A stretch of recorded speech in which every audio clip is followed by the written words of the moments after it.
সবাইকে জুম্মা মোবারক। Hello everyone, আসসালামু আলাইকুম।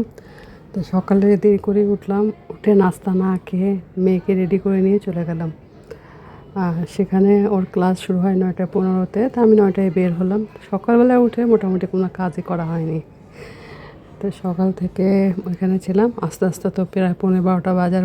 প্রচণ্ড ক্ষুধা লাগছে। আর চারিদিকে যেসব দেখতেছি, বাইরে কোনো কিছু খাওয়ার সাহস পেলাম না।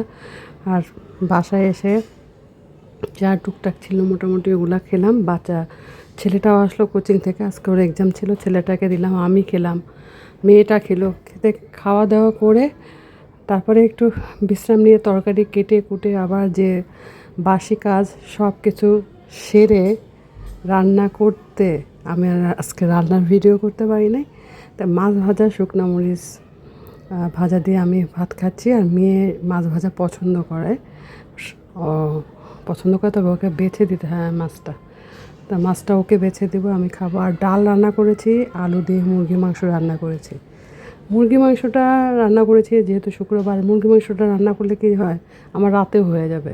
ডালটা দিয়ে এই ডাল আর মুরগি মাংস রাতেও খাবে আর দুপুরেও হয়ে যাবে। আমার আর রাতে আর কষ্ট করা লাগবে না, শুধু সন্ধ্যাবেলায় নাস্তাটা বানাইলে হয়। আর ইদানিং আমার হাতটা এত বেশি যন্ত্রণা করে, এত বেশি ব্যথা করে, মানে কোনো কাজ করতে অনেক বেশি কষ্ট হয়। আসলে কোনো কাজ না করলেও দেখি রাতেরবেলা যখন ঘুমাইতে যাই কাটাইতে থাকে। আসলে এর একটাই ওষুধ, ব্যায়াম।